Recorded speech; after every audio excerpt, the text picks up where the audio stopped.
Hello friends. बहुत दिन के बाद मैं लाइव आया हूँ फेसबुक में। आई जस्ट वांटेड टू आपसे दो तीन चीज़ बात करना चाह रहा था। सबसे पहले मैं सबको थैंक यू बोलना चाहता हूँ। थैंक यू फॉर मेरे हेल्थ के बारे में बहुत लोगों ने मैसेज किया है, पूछा है। हेल्थ पहले से थोड़ा ठीक है, 100% ठीक नहीं हूँ लेकिन काफ़ी ठीक है। और मैं शायद नवंबर या दिसंबर में थोड़ा ट्रीटमेंट के लिए बाहर जाऊंगा। लेकिन अभी मेरा दरकार है मेरे स्टेट में, मेरे 30 लोगों को, हमारे स्टेट के लोगों को। और इस समय मैं अपने हेल्थ को प्रायोरिटी देकर अपने 30 को भूल नहीं सकता हूँ, छोड़ नहीं सकता हूँ। तो मुझे लगा कि अब अगले एक महीने में एक मेडिकल प्रिस्क्रिप्शन में जाऊंगा। उसके बाद मैं अपना फुल ट्रीटमेंट ठीक तरीके से शायद नवंबर के अंत में जब नगर पंचायत का इलेक्शन हो जाए उसके बाद मैं जाकर ठीक से कराऊंगा। मैं आपसे दो तीन चीज़ में बात करना चाहता। सबसे पहले थैंक यू फॉर, आप लोगों ने इतना क्वेश्चंस मुझे, आपने इतना मुझे विशेस भेजा, गेट वेल सून। मैं जानता हूँ कि मेरा हेल्थ ठीक नहीं है और मैं ये भी जानता हूँ कि आज जो मैं फ़ाइट कर रहा हूँ, मैं जानता हूँ कि ये फ़ाइट मैं पूरा ज़िंदगी नहीं कर सकूँगा। लेकिन जब तक मेरे पास दम है, हिम्मत है, मेरे पास जोश है, मैं अपने ग्रेटर तीपरालैंड के लिए, अपने तीपरासा के लिए फ़ाइट करते रहूँगा। ये मेरा एक मोटिवेशन है और मैं ये करते रहूँगा। तभी भी आपने जो प्यार दिया है उससे मुझे मालूम पड़ता है कि इंडिया में महाराजा लोग रहे नहीं। आप, there is no maharajas in India. लेकिन आपके दिल में आज भी हमारे परिवार बुबागरा के लिए, महाराजा के लिए सम्मान है, इज्जत है। और उस इज्जत से मुझे शक्ति भी मिलता है। आपका प्यार, आपका आशीर्वाद मुझे बहुत ताकत भी देता है और शक्ति भी देता है। और जब हम लोग एक दूसरे से लड़ते हैं तो मुझे खराब भी बहुत लगता है, क्योंकि मैं पॉलिटिक्स में दिल से नहीं आया हूँ। मैं आया हूँ क्योंकि मुझे अपने 30 लोगों के लिए एक कॉन्स्टिट्यूशनल सोल्यूशन चाहिए। और ये कॉन्स्टिट्यूशनल सोल्यूशन मैं अगर अपने स्वार्थ से देखा, मैंने एमएलए बन के या मंत्री बन के या एमपी बन के, तो वो मुझे मिलेगा, लेकिन मेरे 30 लोगों को कुछ नहीं मिलेगा। इसी के लिए मैं इस ज़मीन में आया हूँ। और जिस दिन हमारा कॉन्स्टिट्यूशनल फाइट जो है वो हमें मिल जाता है, उसके बाद मुझे कोई राजनीति नहीं करना है। मैं कॉलेज खोलना चाहता हूँ, हॉस्पिटल खोलना चाहता हूँ, लोगों को हेल्प करना चाहता हूँ। पॉलिटिक्स पॉलिटिशियंस को करने दीजिए। मैं अपने लोगों के लिए एक होकर, थानसा होकर ग्रेटर तीपरालैंड के लिए फाइट करना चाहता हूँ। एक दो तीन चीज़ और था जो मैं आपको अपडेट देना चाह रहा था। सबसे पहले दिल्ली अभियान हमारा पूरा रेडी है। गवर्नमेंट ऑफ इंडिया हमें नहीं दे रहा है परमिशन 200 से ज़्यादा लोगों को इकट्ठा करने जंतर मंतर में।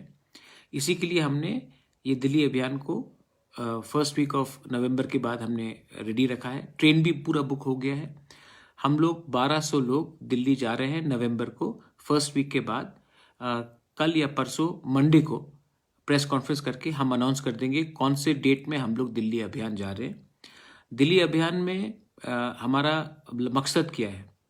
हमारा मकसद है कि पूरा इंडिया को मालूम होना चाहिए कि इंडिया में भी एक छोटा सा राज्य है जिसका नाम त्रिपुरा है। और त्रिपुरा में हमारा बहुत प्रॉब्लम है और उस प्रॉब्लम को सॉल्व सिर्फ गवर्नमेंट ऑफ इंडिया कर सकता है। हम भी हिंदुस्तान के नागरिक हैं। आप हमें आश्वासन, हमको गारंटी दीजिए कि आप हमारे लिए क्या कर सकते हैं। हमारा डिमांड ग्रेटर तीपरालैंड का है अंडर आर्टिकल 2 और 3। और हम इस डिमांड में गवर्नमेंट ऑफ इंडिया से बात करना चाहते हैं। हमें बात नहीं करना है कि किसको कितना मंत्री का पोस्ट चाहिए, किसको एमएलए चाहिए, किसको क्या सीट अलायंस चाहिए। हमें अपने लोगों के बारे बात करना है। हमको अपने बारे, अपने व्यक्तिगत के बारे, हमको क्या मिल रहा है वो उसके बारे नहीं करना है। हमें गवर्नमेंट ऑफ इंडिया से एक कॉन्स्टिट्यूशनल सोल्यूशन चाहिए। ये हमारा दिल्ली अभियान है और इसमें हमने पूरा ट्रेन बुक किया है। 1200 लोग नवंबर के फर्स्ट वीक के बाद हम लोग सब जा रहे हैं। मैं भी जाऊंगा और मैं भी जंतर मंतर में आपके साथ बैठकर मैं भी आंदोलन करूंगा। शायद पहला बार है कि रॉयल फैमिली का कोई भी मेंबर जंतर मंतर में खुद बैठकर ग्रेटर त्रिपुरा लैंड के बारे डिमांड कर रहा है। बहुत लोग बोलेंगे कि ये राजा महाराजाओं का काम नहीं है, लेकिन मैं सबको एक बात बोलना चाहता हूँ, सबसे पहले मैं तिपरासा हूँ, उसके बाद मैं बुबागरा हूँ। तो ये मैं कभी नहीं भूलूंगा और ये दूसरे लोगों को भी नहीं भूलना चाहिए। दूसरा बात है कि मैंने देखा है कि आजकल बहुत प्रॉब्लम चल रहा है बांग्लादेश में। पूजा के टाइम हमारे माइनॉरिटीज़ जो वहाँ में हैं उनके ऊपर अटैक हुआ है। बहुत दुख लगता है, बहुत ख़राब लगता है, क्योंकि कहीं में भी आप माइनॉरिटी को टारगेट करने से मतलब कि किसी को क्या मिलता है, वायलेंस से किसी को क्या मिलता है। तो जहाँ में मंदिर को जलाया गया, पूजा पंडाल को तोड़ा गया, माइनॉरिटीज़ को मारा गया, हिंदू लोगों को वहाँ में मारा गया, ये गलत बात है। और इस समय बहुत लोग इंडिया में भी बोल रहे हैं कि इसका हमको बदला लेना चाहिए मस्जिद को तोड़कर, इसको हमको बदला लेना चाहिए मौलवी को मारकर। ये गलत बात है। हम एक सेक्युलर स्टेट है और हमें दूसरे की गलती को देखकर उसको कॉपी नहीं करना चाहिए। अगर कहीं में उन्होंने मंदिर तोड़ा है तो हमारा जवाब किसी का मस्जिद तोड़ने का बात नहीं होता है। कहीं में अगर किसी का चर्च जलाया गया तो इसका ये मतलब नहीं कि हम यहाँ में किसी का रिटेलिएट करें। ये लोग जो कर रहे हैं बांग्लादेश में प्रॉब्लम, ये लोग फ्रिंज एलिमेंट्स हैं। और आज हिंदुस्तान का अगर पूरे साउथ ईस्ट एशिया में आप देखेंगे, अगर एक दोस्त है जो परमानेंटली हमारा दोस्त रहा है, वो है शेख हसीना। और वो हमारे जो बांग्लादेश के प्राइम मिनिस्टर है, इस समय हमें उनके ऊपर विश्वास करना चाहिए कि वो ये गुंडे लोगों को जिसने पूजा का पंडाल को तोड़ा है वो उनको अरेस्ट करेंगे, उनके खिलाफ कार्रवाई करेंगे। यहाँ में अगर हम उन्हीं को अटैक करने लगेंगे तो उनका पोजीशन बांग्लादेश में कमज़ोर होगा।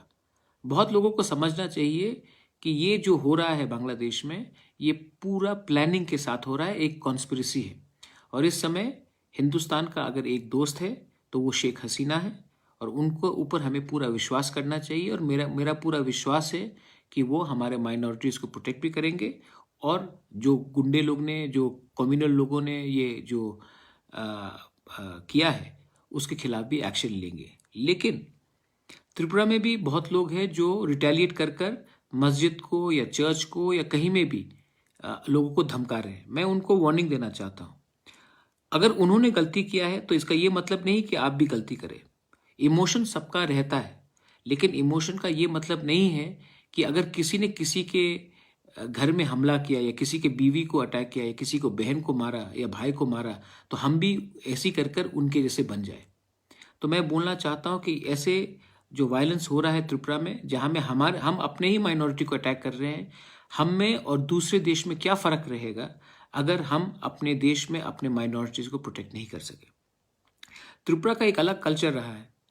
त्रिपुरा में महाराजा त्रिपुरा ने शुजा के लिए मस्जिद बनाया। आज भी उजैंता पैलेस में हफ्ते में 2 बार नमाज पढ़ा जाता है पीर बाबा आकर।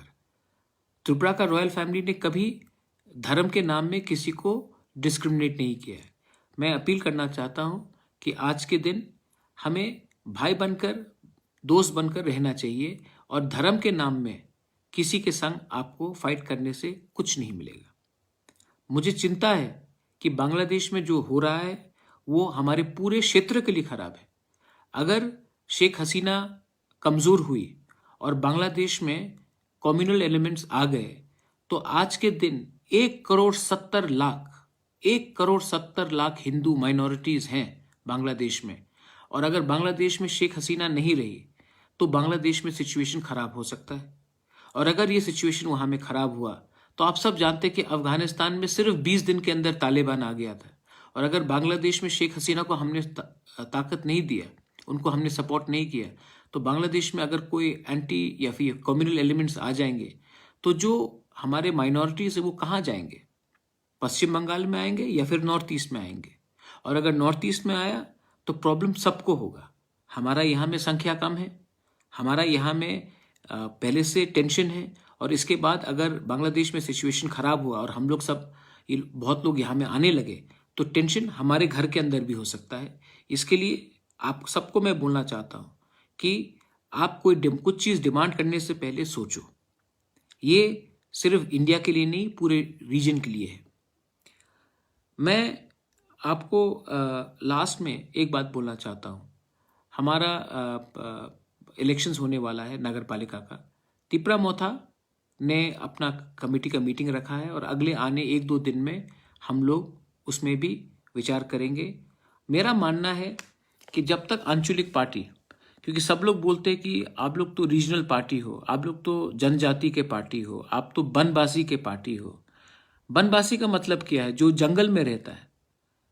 तो आज का तिपरासा जंगल में नहीं रहता है, आज का तिपरासा जिरानिया में रहता है, आज का तिपरासा बनमालीपुर में रहता है, नंदनगर में रहता है, कृष्णनगर में रहता है, रामनगर में रहता है, अगरतला में रहता है, आज का तिपरासा अम्बासा में रहता है, आज का तिपरासा कुमारघाट में रहता है, आज का तिपरासा साबरू में भी रहता है। तो मुझे लगता है कि पहला बार रीजनल पार्टी को इस बार हमको भी दिखाना है कि हमारा पॉलिटिक्स सिर्फ जंगल में नहीं, हमारा ग्रेटर तिपरालैंड का जो डिमांड है उसमें एक भी तिपरासा का जगह को हम लोग अकेला नहीं छोड़ेंगे। आज तक जो हमारे शहर में तिपरासा लोग रहते हैं, जो टाउन्स में रहते हैं, उनका पास कोई ऑप्शन ही नहीं था। उनको हर इलेक्शन में वोट करना पड़ा फॉर नेशनल पार्टी, क्योंकि हमारे तिपरासा पार्टीज लोग अर्बन इलेक्शंस में लड़ते नहीं थे। अब हमारा तिपरा मोथा इस इलेक्शन में, जो नगर पंचायत इलेक्शन होगा और म्यूनिसिपल इलेक्शन होगा, इस इलेक्शन में हम लोग लड़ेंगे और हम लोग कॉन्टेस्ट भी करेंगे।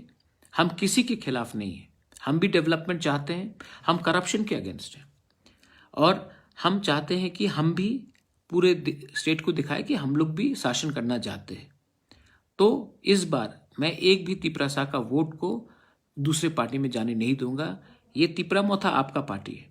ये तिपरा मोथा अगर हम फाइट करेंगे तो हम जीतने के लिए फाइट करेंगे और तिपरा मोथा भी इस बार सब सीट पे नहीं, लेकिन जहां में हमारा लोग है हम लोग उसमें कॉन्टेस्ट करेंगे और हम लोग जीतने के लिए कॉन्टेस्ट करेंगे। और जो लोग हमें सपोर्ट करते हैं, बंगालीज हो, मुस्लिम्स हो, मणिपुरीज हो, हिंदुस्तानी वर्कर्स हो, कोई भी हो जो त्रिपुरा को ठीक रास्ते में ले जाना चाहता है, मैं आपको अपील करता हूं कि आपने सबको चांस दिया है, आपने सबको चांस दिया और सबने आपको धोखा दिया है। हमें भी एक बार चांस देके देखिए, शायद हम अलग हों और अगर हम गलत हैं तो आपके पास और एक मौका आएगा हमें हटाने के लिए। लेकिन अगर आपने उन्हीं लोगों को चुना जिसने पार्टी के नाम में दंगा किया है, जिसने पार्टी के नाम में लूटा है, तो आप अपना भविष्य कभी बदल नहीं सकते हो।